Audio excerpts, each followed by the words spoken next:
আসসালামু আলাইকুম। আমাদের এই সিএসভি জেন টুলটাতে আরও বেশ কিছু আপডেট নিয়ে আসছি। তো আপনারা অনেকেই কমেন্ট করতেছিলেন যে জেমিনি এপিআই লিমিটেড বা ইরর দেখাচ্ছে, এটার জন্য গ্রক এপিআই অ্যাড করার জন্য। তো আমি এটাতে গ্রক এপিআই অ্যাড করছিলাম, কিন্তু গ্রক এপিআই এর সবচেয়ে বড় সমস্যাটা হচ্ছে গ্রক এপিআই আমাদের কমান্ডগুলোকে ঠিকমতো ফলো করে না। আমাদের এইখানে দেখুন টাইটেল লেন্থ দেওয়া আছে অ্যাডোবির জন্য 200 ক্যারেক্টার, এক এক সাইডের জন্য এই ফ্রিভিকের জন্য 100 ক্যারেক্টার, শাটারটকের জন্য হচ্ছে 100 ক্যারেক্টার। তো এই যে কমান্ডগুলো আমরা যে এখান থেকে কম বেশ করি, তো গ্রকে এগুলো ঠিকঠাক মতো ফলো করে না। তার উপর গ্রকের এসইওগুলো, টাইটেলগুলো এসইও ফ্রেন্ডলি হয় না, কিওয়ার্ডগুলো ভালো হয় না, সর্বোপরি গ্রক থেকে ভালো রেজাল্ট পাওয়া যায় না। এখন এই জেমিনি থেকে কিভাবে আরও ভালো রেজাল্ট পাওয়া যায় এবং ইররটা মিনিমাইজ করা যায় সেইটা নিয়েই আমার এই নতুন আপডেট। তো কথা না বেরিয়ে আমি ভিডিওতে চলে যাই, মূল ভিডিওতে। আপনারা যারা আগে থেকে সিএসভি জেন ইউজ করতেছেন তারা তো জানেনই, অথবা যারা ইউজ করেন নাই তারা চাইলে আমার আগের ভিডিওটা দেখতে পারেন, অথবা এই ভিডিওটা দেখেও বুঝতে পারবেন। তো নর্মালি সিএসভি জেনে ঢোকার পরে আমার তো এখানে লগ ইন করা আছে, আপনি সবার প্রথমে হচ্ছে লগ ইন করে নেবেন। এই যে সাইন ইন উইথ গুগল দিয়ে আপনি আপনার মেইল অ্যাকাউন্ট দিয়ে হচ্ছে লগ ইন করে নেবেন।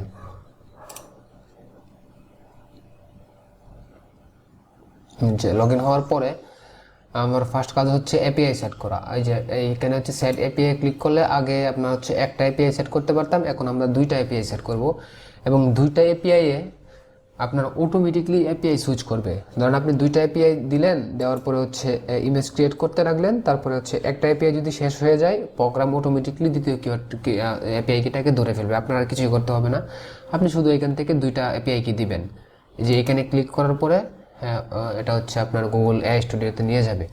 তো অনেকের এই যে গুগল এআই স্টুডিওতে এখান থেকে এপিআই ক্রিয়েট করা যায় না, তো সেই ক্ষেত্রে হয় কি কিছুদিন ওয়েট করলে সেটা অটোমেটিকলি ঠিক হয়ে যায়, অথবা আপনি অন্য মেইল নেবেন, আপনার অ্যাকাউন্ট এই মেইলে সমস্যা নাই, আপনি এই লিঙ্কটা কপি করে অথবা অন্য কোনো ব্রাউজারে গিয়ে এই যে এই লিঙ্কে যাবেন, অথবা এখান থেকে যদি আপনি মেইল সুইচ করে অন্য অ্যাকাউন্টে যান সমস্যা নাই, আপনার অ্যাকাউন্ট এক মেইলে থাকুক সমস্যা নাই, কিন্তু এপিআইটা অন্য মেইল থেকে নিলেও কোনো সমস্যা নাই। তো আপনার এরকম ইন্টারফেস আসবে, আসার পরে হচ্ছে আপনি ক্রিয়েট এপিআই কি দিবেন। আমি হচ্ছে দুইটা এপিআই কি নিব। ফার্স্ট দিলাম হচ্ছে CSV gen 1 create project CSV gen 1। আমার হচ্ছে একটা ক্রিয়েট করা হয়ে গেছে, ক্রিয়েট কি। হ্যাঁ, এখন আরেকটা করবো, দুইটার বেশি খোলার দরকার নাই। আপনি দুইটা এপিআই কি দিয়ে প্রতিদিন 2400 ইমেজ জেনারেট করতে পারবেন, সেটা অনেক। দুইটার বেশি খোলার আমি মনে করি প্রয়োজন নাই, 2400 কেউ করবেন বলে আমার মনে হয় না। দুটা 2400 অনেক। তো আমি 2 নাম্বার কি দিলাম সিএসভি জেন 2। আপনারা আপনাদের ইচ্ছা মতো নাম দিবেন, এটা কোনো সমস্যা না।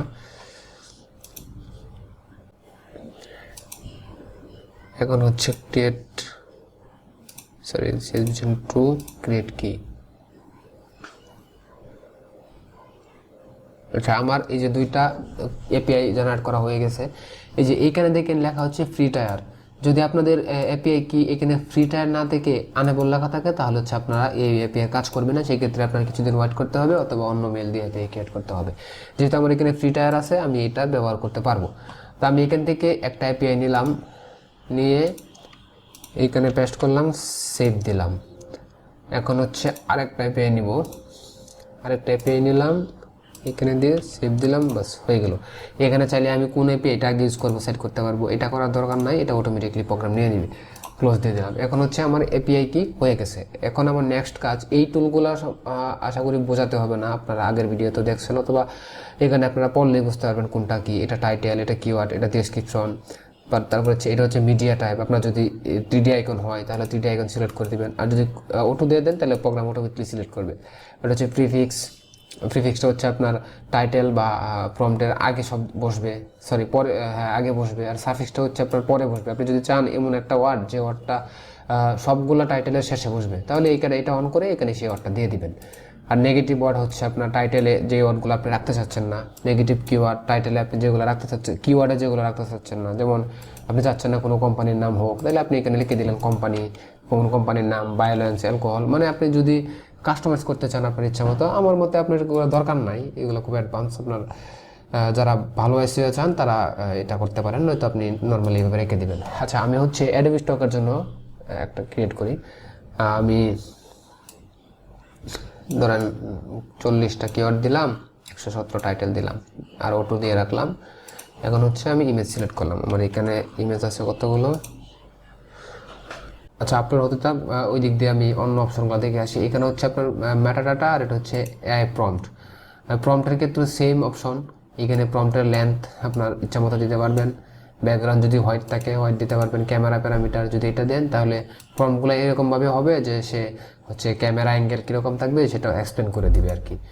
এই আচ্ছা, এখন যদি আমার ইমেজ আপলোড হচ্ছে 167টা, তো এই ক্ষেত্রে আমার আগের আমরা বুঝতে পারতাম না ইমেজের লাইনগুলা আমরা জেনারেট হওয়ার সময় কত নাম্বার ইমেজে আছে, সেই জন্য আমি এখানে সিরিয়াল অ্যাড করে দিলাম, 1 নাম্বার 2 নাম্বার 3 নাম্বার এরকম। আরেকটা বিষয় হচ্ছে যে আমাদের জেনারেট করার পরে, আচ্ছা আমি জেনারেট দিয়ে দিই। জেনারেট করার পরে এই যে আমাদের স্ট্যাটাস দেখাবে কতগুলা, পেন্ডিং আছে 67, একটা হয় না, ইরোরও একটাও না। এবং আমি হচ্ছে টাইটেল, কিওয়ার্ড, স্ট্যাটাস, অনেকে চাচ্ছিলেন যে টাইটেল কিওয়ার্ডগুলো এডিট করতে, যে আমি জেনারেট করছি, এখন আমি চাচ্ছিলাম কোনো একটা কিওয়ার্ড বাদ দিতে অথবা কোনো একটা কিওয়ার্ড অ্যাড করতে। এই জন্য আমি হচ্ছে কিওয়ার্ড অ্যাড অপশন, বাদ অপশন, প্লাস হচ্ছে টাইটেলের ক্ষেত্রে সেম এডিট অপশনটা এই আপডেটে নিয়ে আসছি। তো আরেকটা বিষয় হচ্ছে যে এইখানে 40 কিওয়ার্ড সিলেক্ট করছি, এর আগের ভার্সনটাতে কিওয়ার্ডগুলো ঠিকঠাক মতো কাজ করতো না, মানে 40টা দিলে হয়তো দেখা যেত 5টা 6টা, অনেক সময় 10টাও কম হয়ে যেত। এখন এটাতে দেওয়া সর্বোচ্চ 2 থেকে 3টা কিওয়ার্ডের বেশ কম হবে। যেমন আমি 40টা দিছি, 40টার বেশি কখনোই সে দিবে না, কম দিলে হয়তো 2টা থেকে 3টা কম দিতে পারে। যেমন এখানে 38টা দিছে, এখানে আবার 40টাও দিছে, এখানে 39টা, এখানে 36টা, এরকম মানে সে এসইও ফ্রেন্ডলি কিওয়ার্ডগুলো দিবে, আজেবাজে কিওয়ার্ড দিবে না। এটা এভাবেই করা। আর এইখানে হচ্ছে আপনার আমার কিন্তু 147টা ইমেজ হচ্ছে বাকি আছে, 120টা অলরেডি হয়ে গেছে। এখন যদি আমি চাই যে আমার এইখানে কোনো একটা কিওয়ার্ড আমি নিজে থেকে অ্যাড করব, তাহলে এই যে এডিট অপশনে দিয়ে আমি চাইলে হচ্ছে এইখানে কিওয়ার্ড অ্যাড করতে পারবো। আমি চাইলে এখানে আরও একটা কিওয়ার্ড দিতে পারি বা চাইলে সরাতে পারি, তারপর সেভ দিয়ে দিলাম। এই যে এখানে হচ্ছে 39টা হয়ে গেছে। তো এইভাবে করতে পারেন। আর অনেকে একটা বিষয় চাচ্ছিলেন যে কপি অপশনটা, যে অনেকেই করে কি যে এখানে প্রম্পট জেনারেট করে এখান থেকে কপি করে এই পাশে আরেকটা ট্যাব করলে ওইখানে হচ্ছে তারা জেনারেট করে। ধরেন আমার এই পাশে প্রম্পট আছে, আমার এই পাশে জেনারেট করি, কপি জেনারেট এরকম করে। এই জন্য আমি কপি বাটনটা অ্যাড করছি। এবং অনেক সময় ভুলে যায় যে কোন বাটনটা আমরা, কোন টাইটেলটা বা কোন প্রম্পটটা আমরা কপি করছি, সেই জন্য লাস্ট কপিটা সবুজ হয়ে যাবে। যেমন ধরেন এটা, এই কপি কালারটা নীল আছে, সবুজ হয়ে যাবে। আমি যদি এইটা দিই, তার মানে আমার লাস্ট এটা কপি হয়েছে, এরকমটা সাইন থাকবে। এই জন্য এটা কালারটাও চেঞ্জ করে দিছি। এই হলো আরেকটা বিষয়, সবচেয়ে বেশি আমি মেসেজ পাইছি যেটা নিয়ে, যে ভাই এপিআই তো লিমিটেড, জেমিনি এপিআই তো 20টার বেশি করা যায় না। তো আমার এখানে দেখেন অলরেডি 60টা হয়ে গেছে। আমার এই প্রোগ্রামটা এমনভাবে করা যে আপনি একদিনে মানে 24 ঘন্টায় 2টা এপিআই দিয়ে একটা মেল থেকে 2400 ইমেজ করতে পারবেন। আশা করি এটা অনেক বড় একটা সংখ্যা। 2400 ইমেজ একদিনে কেউই করবেন না, আমি জানি এত ইমেজ কেউ করেন না। তাই আমার ওপেন রাউটার বা চ্যাটজিটিপি অথবা অন্য কোনো এআই ইন্টিগ্রেট করার প্রয়োজন নাই, যেহেতু জেমিনি সবচাইতে ভালো রেজাল্ট দেয়। ইমেজ বিশ্লেষণে আমার ধারণা সবচাইতে ভালো রেজাল্ট জেমিনি দেয়। যেহেতু আমরা জেমিনিতেই একদিনে এত বেশি করতে পারতেছি, তাহলে আমার মনে হয় না অন্য কোনো এপিআই অ্যাড করার প্রয়োজন আছে। তো দেখেন, কথা বলতে বলতে অলরেডি আমাদের 100টা ইমেজ হয়ে গেছে। এখন যে বিষয়টা দেখাবো সেটা হচ্ছে যে আমরা যদি এখন এআই সুইটে যাওয়ার পর আমাদের কোন এপিআইটা ইউজ হইতেছে সেটা যদি দেখি, আমাদের অ্যাক্টিভ এপিআই হচ্ছে যে এইটা ZL2K। ZL2K হচ্ছে আমাদের CS Vision 1। এখন যদি আমরা ইউজেসে যাওয়ার পরে আমাদের CS Vision 1টাকে সিলেক্ট করি, রেট লিমিটে যাই, তারপর হচ্ছে লাস্ট আওয়ার অথবা একদিন যদি দিই, দেখেন আমার এখানে 20টা লিমিট এবং 20টা থেকে মাত্র 5টা এপিআই ইউজ হয়েছে। এবং এই 20টা যখন শেষ হয়ে যাবে, এই প্রোগ্রাম অটোমেটিকলি এইখানে চলে যাবে, তখন এটা শুরু হবে। এবং এইটা যখন শেষ হবে, এটা অটোমেটিকলি এই 2.5 প্লেসে চলে যাবে। তাহলে আমার হচ্ছে এখানে 20টা, এখানে 20টা, এখানে 20টা, 60টা। তো 60টাকে আমি 20 বার করি, মানে প্রতি 20টা লিমিট আমি হচ্ছে 20টা ইমেজের জন্য না, আমি এটাকে এমনভাবে প্রোগ্রাম করছি যে আমার 20টা এপিআই 20টার জন্য না, প্রতি 20টা ইমেজের জন্য একটা এপিআই ইউজ হবে। তো সেই ক্ষেত্রে হিসাব করলে আমার এইখান থেকে একটা এপিআই দিয়ে আমার 1200 ইমেজ জেনারেট হয়। তাহলে আমার এপিআই আছে 2টা থেকে মোটামুটি আমার প্রতিদিন 24 MB জেনারেট হয়ে যাবে। আর হচ্ছে কখনো যদি এটা ফিল আপ হয়ে যায় বা কোনো একটা ইরর চলে আসে, তাহলে হচ্ছে এই যে অলরেডি আমার এখান থেকে সবগুলাই মনে হয় না 40টার মতো পেন্ডিং আছে। আচ্ছা, তো এইখানে যদি কখনো ইরর আসে, তো ইররটাকে আসলে আপনাদের কিছুই করতে হবে না, অটোমেটিকলি যখন বাকিগুলা শেষ হয়ে যাবে তারপর ইররগুলা অটোমেটিকলি জেনারেট হবে। এবং যদি ইররটা কি এরকম যে আপনার লিমিট শেষ, তাহলে হচ্ছে আপনার এপিআই লিমিট শেষ অথবা আপনার এপিআই আনেবল, তো সেই ক্ষেত্রে আপনি কি করবেন, অন্য একটা মেল থেকে জাস্ট এপিআইটা নিয়ে নেবেন। আমি আশা করি যে আপনাদের লিমিট পর্যন্ত যেতে হবে না, যেহেতু 2400 ইমেজ, এটা অনেক ইমেজ লিমিট থাকবে।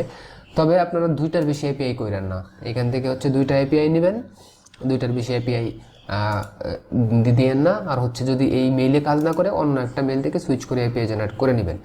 আর তারপরে যদি আপনাদের কোনো সমস্যা হয় বা কোনো আপডেট জানাতে চান বা কোনো প্রয়োজন হয়, তাহলে এই যে এইখানে ক্লিক করে আপনারা হচ্ছে যে টেলিগ্রাম যে গ্রুপটা আছে গ্রুপটাতে অ্যাড হয়ে যাবেন। এই গ্রুপে আপনারা, এটা একটা পাবলিক গ্রুপ, চাইলে আপনারা যে কোনো কোশ্চেন করতে পারেন, কোনো আপডেট যদি চান সেটাও জানাতে পারেন। তো এই জন্য আপনারা আশা করি সবাই গ্রুপটাতে জয়েন হয়ে থাকবেন। তো এই ছিল, এই দিক দিয়ে আপনার অলরেডি আমাদের সবগুলা হয়ে গেছে 147টা। বাস এখন চাইলে আপনি এখান থেকে ডাউনলোড দিয়ে আপলোড করতে পারেন। তো এই ছিল আপডেট। আর আপনারা যদি কোনো সমস্যায় পড়েন তাহলে তো টেলিগ্রাম গ্রুপ আছেই, মেসেজ দিয়ে রাখবেন, আমি সময় বুঝে সলভ করে রাখতে পারবো ইনশাল্লাহ। আশা করি ভালো থাকবেন সবাই। আসসালামু আলাইকুম।